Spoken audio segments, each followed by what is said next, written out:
जो सामान है वो बनाए गए हैं। अगर मैं आपको दिखाऊं तो आप देख सकते हैं कि राखियों में लिखा गया है छोटा भाई। नमस्कार, एक बार फिर से स्वागत है आपका JJN न्यूज़ की एक और खास ग्राउंड रिपोर्ट में। जिस तरह से तीज का पावन मौका है और हल्द्वानी के अलग अलग जगहों पर अलग अलग कार्यक्रम आयोजित किए गए हैं, तो इस वक्त JJN आपको लेकर आया है हल्द्वानी के एक निजी बैंक्वेट हॉल में, जहां पर भारत विकास परिषद की ओर से तीज के पावन मौके पर एक कार्यक्रम का आयोजन किया गया है। और इसकी खास बात ये है कि यहाँ पर आपको अलग अलग तरह के जो स्टॉल्स हैं वो भी देखने को मिलेंगे। मैं आपको बता दूं कि यहाँ पर रोशनी सोसाइटी की ओर से यहाँ पर स्टॉल लगाया गया और ख़ास बात ये है कि दिव्यांग बच्चों की ओर से यहाँ पर जो राखियाँ हैं वो बनाई गई हैं। साथ ही अदर स्टॉल्स भी हम आपको दिखाएंगे और साथ ही बात करेंगे तीज के इस पावन मौके पर भारत विकास परिषद के सदस्यों से और साथ ही तीज क्वीन से भी कि आज जिस तरह से उनको खिताब मिला है तो कैसा लग रहा है। तो बिना किसी देरी के चलिए बात करते हैं।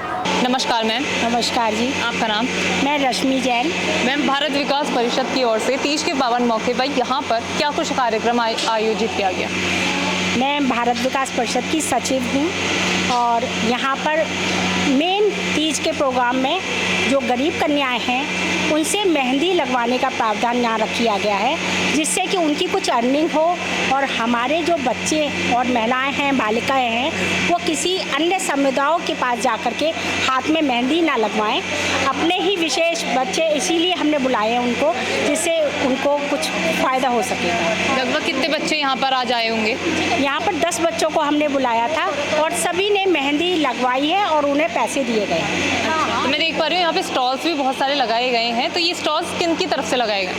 ये स्टॉल एक हमारी परिषद की ही सदस्य हैं शिवानी पाल जी, तो वो रोशनी सोसाइटी चलाती हैं। वो दिव्यांग बच्चों ने अपने हाथों से राखियाँ बनाई हैं, तो उनका एक विशेष स्टॉल है। एक राजवंश ज्वेलर्स हैं, उन्होंने भी बहुत अच्छे गेम रख करके अपने स्टॉल को तरह तरह के डायमंड वगैरह की उन्होंने अपने ज्वेलरी से परिचित कराया है। एक अचार बड़ी और पापड़ वगैरह है, वो भी अपने स्टॉल लेकर के आई हैं। और एक वंदना डिहोरिया जी हैं, वो राखी का अपना स्टॉल लगाया है। तो तीज को लेकर भी कोई कार्यक्रम हुए हैं यहाँ पे? यहाँ पर सारे प्रोग्राम तीज से हाउजी से लेकर के गेम्स लिए हैं और हमारी तीज क्वीन स्वीटी कोहली जो परिषद की ही मेंबर हैं वो बनी है और वो भी गेम के माध्यम से ही विनर घोषित हुई हैं। जजेस कौन थे इसमें? सरप्राइज गेम रखे थे, जिससे किसी को लगे ही नहीं कि क्या होना है, कैसे होना है, जिससे कि क्योंकि नहीं तो जैसे सजने की बात करते हैं तो सब लोग सज के एक से आ जाते हैं, तो तीज क्वीन निकालना बहुत मुश्किल होता है। तो हमने अब की बार गेम ऐसा रखा कि सरप्राइज भी रहे और तीज क्वीन भी अच्छी, मतलब यूनिक गेम रखा है। बिल्कुल बिल्कुल, बहुत तरह के गेम। तो चलिए अब आपकी मुलाकात कराते हैं। इस कार्यक्रम की शान रही स्वीटी कोहली से, जिन्हें तीज क्वीन का जो ताज है वो मिला है। मैम, बहुत बहुत बधाई हो आप। Thank you. कैसा लग रहा है? बहुत बढ़िया। पहली बार आपको तीज क्वीन का खिताब मिला है? हाँ, मुझे पहली बार ही मिला है। पहली बार का एक्सपीरियंस कैसा है ये बताइए सबसे पहले। बढ़िया। सिर्फ बढ़िया? मतलब सबकी मेहनत है, गेम्स की मेहनत है, जिस बदौलत मैं जीती उस गेम में। अच्छा, कौन कौन सी गेम्स कराएगा और आपको किस गेम में सबसे ज़्यादा मज़ा आया? सभी गेमों में मज़ा है, सबने अपना एंजॉय अपने हिसाब से अच्छा करा है और जिसमें मैं जीती मुझे उसमें मज़ा आएगा नेचुरली। अच्छा, तो तीज को लेकर एक मैसेज हमारे दर्शकों को तीज क्वीन की तरफ से क्या देंगे? हमारे हिसाब से आप अपने तन मन धन से आप अगर एक बंदे की जितनी भी सेवा कर सकते हैं आप वो सेवा करिए। आप ये मत देखिए कि हम ये करेंगे तो कोई क्या कहेगा, आप ये देखिए कि आप जो करें आपको आपका उसका फल ऊपर वाहिगुरु जी देंगे। तो तीज के पावन मौके पर यहाँ पर रोशनी सोसाइटी की ओर से बहुत ही अच्छे स्टॉल यहाँ पे लगाए गए हैं और ख़ास बात ये है कि बच्चों की ओर से ये सभी जो राखियाँ हैं और जो सामान है वो बनाए गए हैं। मैं कैमरा पर्सन से कहना चाहूँगी कि ज़रा तस्वीरें हमारे दर्शकों को दिखाएं कि कितनी सुंदर यहाँ पे जो राखियाँ हैं वो बनाई गई हैं। अगर मैं आपको दिखाऊँ तो आप देख सकते हैं कि राखियों में लिखा गया है छोटा भाई और इसमें जो पूरी जो कलाकृति है वो हमारी उत्तराखंड की जो संस्कृति है वो झलक रही है। जिस तरह से अपन कलाएँ बनाई जाती हैं उसी की झलक इस राखी में दे रखी है। साथ ही अगर मैं आपको और दिखाऊं तो और भी बहुत सुंदर राखियाँ जो बच्चों की ओर से वो बनाई गई है। तो बिना किसी देरी के आपकी बात कराते हैं रोशनी सोसाइटी की डायरेक्टर से और उनसे जानते हैं कि किस तरह बच्चों को वो प्रेरित करती हैं और कितना समय बच्चों को ये राखियाँ बनाने में लगता है। मैम, बहुत बहुत स्वागत है। Thank you. तो मैम, मैं देख पा पा रही हूँ बच्चों की ओर से बहुत सुंदर यहाँ पे राखियाँ बनाई गई हैं। रक्षाबंधन का त्यौहार आने वाला है, तो किस तरह से आप बच्चों को मोटिवेट करती हैं और कितना समय बच्चों को ये राखियाँ बनाने में लगता है? असल में देखिए, ये रोशनी सोसाइटी, जैसा कि सभी को अब तो पता ही है कि मानसिक दिव्यांग बच्चों का अभिभावक समूह है और अभिभावक ही इसको चलाते हैं। तो अभिभावकों और स्टाफ के, टीचर्स के सहयोग से बच्चे बहुत सुंदर सुंदर काम करते हैं, बहुत सुंदर राखियाँ बनाते हैं। लेकिन हाँ, थोड़ा मुश्किल होता है इनके साथ काम करना, इनको काम करवाना, क्योंकि इनको हमें सिस्टमैटिक ढंग से करवाना पड़ता है। स्टेप बाय स्टेप इनको से पहले हमें समझाना पड़ता है, फिर स्टेप बाय स्टेप इनसे काम करवाना पड़ता है। तो अगर हम सिस्टमैटिक ढंग से हम काम करवाते हैं तो बच्चे बहुत अच्छा काम करते हैं। तो आप देख ही रहे हो कि कितनी सुंदर बच्चों ने राखियाँ बनवाई हैं। और अब भारत विकास परिषद की मैं सदस्य भी हूँ और रोशनी सोसाइटी की अध्यक्ष हूँ। तो यहाँ पे हमने जो ये स्टॉल लगाया है बच्चों की बनाई राखियों का, सबने यहाँ पे बहुत सराहना की है और काफ़ी पसंद किया है लोगों ने। और अभी रक्षाबंधन में टाइम है, तो हमारी कोशिश यही है कि और भी 1-2 जगह हम लोग स्टॉल लगाएंगे, तो ताकि हमारे बच्चों की कलाकृति सबके सामने आए। हमारा मोटो सिर्फ यही है। मैं देख पा रही हूँ, ये जो मैं राखी देख रही हूँ जिसमें ऐपण कला जिस तरह से हम बनाते हैं, उत्तराखंड की जो संस्कृति है वो झलक रही है। पहली बार इस तरह की मैं राखी देख रही हूँ। किस तरह से आइडिया आया इस तरह की राखी का? देखिए, हम लोगों ने ये सोचा कि इस तरह से हम लोगों ने कुछ सर्च कर रहे थे। तो जैसे कि मैं एक्चुअली कुमाऊनी नहीं हूँ, लेकिन बाकी कुमाऊनी लोगों के बीच में रह के कुछ चीज़ें हमें समझ में आती हैं। हमारी जो उपाध्यक्ष हैं, हमारी जो स्पेशल एजुकेटर हैं, ये कुमाऊनी हैं। तो ये लोग एक जो चौकी वगैरह शायद बनाते हैं जो पूजा में, तो उसी तरह से हम लोगों ने सोचा कि क्यों ना राखी में भी हम इसका रूप दिया जाए। एक छोटा रूप अगर हम इसमें राखी में बनाएं तो शायद लोग पसंद करें, और लोग काफ़ी पसंद कर रहे हैं उसको। आगे बहुत यूनिक डिज़ाइन। बिल्कुल, आगे भी हमारी कोशिश होगी इसको आगे ले जाने की। एक दिन में बच्चे कितनी राखियाँ बना लेते हैं लगभग? देखिए, समय तो लगता है। इतनी राखियाँ बनवाने में बच्चों को कम से कम 1 महीना पहले से तैयारी कर रहे हैं। एक मैसेज आप क्या देना चाहेंगी मैम? आज तीज के पर्व को लेकर यहाँ पे कार्यक्रम भी आयोजित किया गया है। हाँ, बिल्कुल, तीज के पर्व पे काफ़ी लोगों में उत्साह है। महिलाएं बहुत उत्साहित है। कल ही तीज का त्यौहार है और सबने यहाँ मेहंदी भी लगाई है। अच्छे अच्छे कार्यक्रम हुए हैं। तीज क्वीन भी चुनी गई है। सबने बहुत इन्जॉय किया। और सबसे अच्छी बात यह है कि सबने बच्चों की राखियाँ भी बहुत पसंद की हैं, क्योंकि रक्षाबंधन का त्यौहार भी आने वाला है।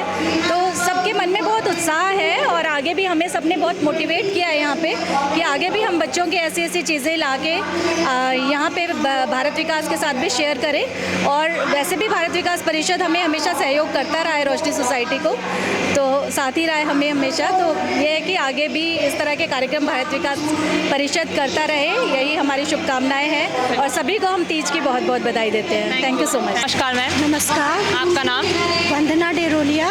मैम, तीज का पावन मौका है और मैं देख पा रही हूँ कि बहुत सुंदर राखियाँ आपकी ओर से यहाँ पे लगाई गई हैं। क्या कुछ खास है इन राखियों में? इस राखियों में खास है कि ये कैलकाटा की है और हैंडमेड राखियाँ है सारी वहाँ की हैंडमेड होती है और कैलकाटा की राखियाँ हैं। तो आप लोगों की ओर से ही बनाई जाती हैं राखियाँ? यस, हम ही लोग के द्वारा बनवाई जाती है, वहाँ कारीगरों के द्वारा बनवाई जाती है सारी राखियाँ। तो ये राखियाँ बनने में कितना समय लगता है आप लोगों को? हम डिज़ाइन बना के देते हैं और हमारे कारीगर बना के देते हैं।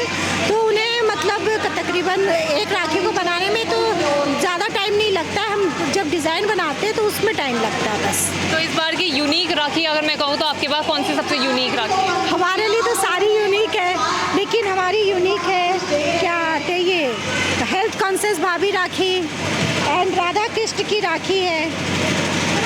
ये राधा कृष्ण की राखी है। अच्छा। और अगर छोटे में लेना चाहें बच्चों के लिए तो कैंडीज़ वाली राखी हैं और टॉयज़ वाली राखियाँ हैं। कस्टमर सबसे ज़्यादा किसकी डिमांड कर रहा है? कस्टमर सारी टॉयज़ वाली राखियों की डिमांड करते हैं बच्चों के लिए। अगर मैं प्राइस पूछूं तो प्राइस क्या क्या रहेंगे इनके? प्राइस आपके लिए 5 रुपये से स्टार्ट होके 200 तक है।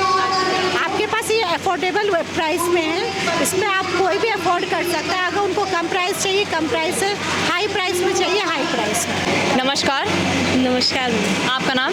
किरण जोशी। कहाँ से आई है मैम? सबसे पहले हल्द्वानी से ही है। हल्द्वानी से ही हैं। तो यहाँ पर मैं देख पा रही हूँ कि बहुत सुंदर सुंदर यहाँ पे आपने पिछौड़े लगा रखे हैं, अलग अलग वैरायटी के बिस्किट हैं शायद। ये क्या क्या चीज़ हैं ये बताइए। ये मैम ये मडवे का बिस्किट है और वो हाथ की बनी हुई एपड़ की राखियाँ हैं और ये फ्लावर्स हैं जो हमारी महिलाओं ने बनाए हुए हैं, प्लास्टिक की मालाएँ हैं। और ये चाय है हमारी पहाड़ी जड़ी बूटियों की सारी। और ये हमारे पिछौड़े हैं जो परंपरागत हैं, और ये पोटलियाँ हैं पिछौले की बनी हुई। ये मैं बहुत यूनिक देख रही हूँ, मतलब पर्स टाइप का हो गया ना ये। टाइप का हो गया जी हाँ। आजकल चलन में भी खूब है, यहाँ महिलाओं ने खरीदे भी हैं। और ये जो मडवे की बिस्किट है ये हेल्थ के लिए भी बहुत अच्छे हैं। अच्छे हैं, इसमें बहुत सारे आपके विटामिन हैं, आयरन है, कैल्शियम है, जो मतलब महिलाएं हैं उनको और चीज़ों से नहीं मिल पाता। तो मडवा आजकल भारत सरकार भी बहुत जोर दे रही है मडवे पर, इसलिए बिस्किट की डिमांड भी काफ़ी आई है। तो ये आप लोगों की ओर से बनाया जाता है? जी जी, हमारे समूह की महिलाएं बनाती हैं। कितना टाइम लगता है इन्हें बनाने में? तो बनाने में लगता हो करीब आधा घंटा लग जाता है। आधा घंटा? एक पैकेट बनाने में आधा घंटा? नहीं, एक पैकेट बनाने में, एक बार जब हम बनाते हैं 1 kg में आधा घंटा लगता है। अच्छा जी। तो इनका प्राइस क्या होगा? इनका 40 रुपीज़ है मैम। 40 rupees packet. 200 ग्राम है। तो जो ग्राहक है वो सबसे ज़्यादा किस चीज़ की डिमांड कर रहा है, अगर मैं सब में बात करूं? यहाँ पे तो मडवा बिस्किट हमारा अच्छा बिका है, और जूस भी बिका है, माल्टा का जूस है, और पिछौड़े की भी काफ़ी डिमांड आई है। नमस्कार मैम। नमस्कार, आपका नाम? मैं मिसेस पारुल अग्रवाल। मैम, जिस तरह से यहाँ पे तीज का पावन मौके पर कार्यक्रम आयोजित किए गए, मैं देख पा रही हूँ कि स्टॉल्स लगाए गए हैं। आपके स्टॉल में क्या खास बात है इस बार? देखिए मैम, वैसे तो ऐसा कुछ नहीं है कि कुछ इतना बहुत ख़ास है। ज्वेलरी एक ऐसी चीज़ है जो हम सब किसी भी ओकेजन पे कभी भी कुछ भी किसी को भी देने के लिए भी उस चीज़ को हम बाय करते हैं। लेकिन क्योंकि गोल्ड का रेट आज की तारीख में शायद बहुत ज़्यादा बढ़ चुका है, यकीनन बहुत ज़्यादा बढ़ चुका है, तो वो हर एक के अप्रोच से बाहर है। हर बंदा 100 बार सोचता है कि हम इसको कब और कैसे इसको प्लान करें। तो हम लोगों ने एक स्कीम भी चला रखी है, स्वर्ण समृद्धि करके। तो उसके बेसिस पे भी आप लोग कुछ भी अपना इंस्टॉलमेंट जमा करके उनमें आप अपना कुछ भी बना सकते हैं। छुटपुट आइटम तो हमारी बनी ही जाती है एटलीस्ट। और बाकी हमारे काउंटर की एक खासियत, पूरा काउंटर हमारा BIS हॉलमार्क है। उसमें कोई भी किसी भी तरीके से हम शुद्धता में कोई कॉम्प्रोमाइज़ नहीं करते।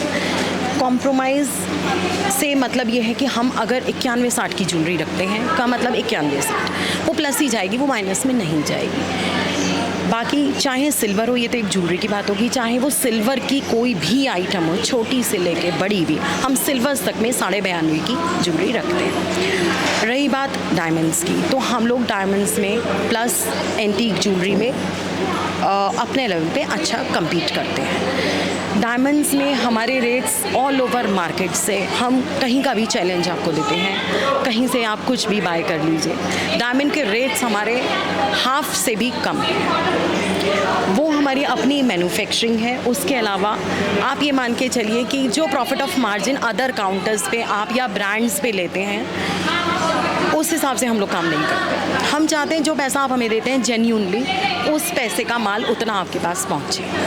तो मैं देख पा रही हूँ, जैसा आपने बताया अपनी स्कीम्स के बारे में, बहुत ही अच्छी स्कीम्स है। तो कस्टमर का किस तरह का रिस्पॉन्स रहता है? देखिए, by the grace of God, ईश्वर की बहुत बड़ी कृपा है हम लोगों पर। मैं कहती हूँ ईश्वर सब पर ऐसा हाथ अपना रखे। उसमें ये है कि हम कभी भी अपनी तरफ से ये कोशिश नहीं करते कि हम कस्टमर को कोई किसी भी तरीके से डिसीव करें। वो एक बहुत बड़ा प्लस पॉइंट है। प्लस ईश्वर से आप डर के चलिए, कुछ भी कीजिए, कुछ भी कीजिए, कहीं भी कमाइए, कैसे भी कमाइए, कोई दिक्कत नहीं, लेकिन एक जेन्युइन जो जायज़ होता है वो आप लीजिए। जो आप हमें पैसा दे रहे हैं उतना माल हमसे लेके जाइए। तो देखा आपने, आज हमने आपको दिखाया कि किस तरह से तीज के मौके पर यहाँ पर कार्यक्रम का आयोजन किया गया है। साथ ही बात कराई यहाँ के संचालकों से, साथ ही तीज क्वीन से, और आपको भी दिखाया किस तरह के स्टॉल्स यहाँ पे लगाए गए हैं। खास बात ये है कि बच्चों की ओर से बेहद ही अच्छी और यूनिक राखियाँ यहाँ पे बनाई गई है, जिसकी JJN भी तारीफ करता है। तो ये थी ग्राउंड जीरो से JJN की खास रिपोर्ट। मैं निशा अपनी सहयोगी हिमानी के साथ JJN न्यूज़ हल्द्वानी। नमस्कार।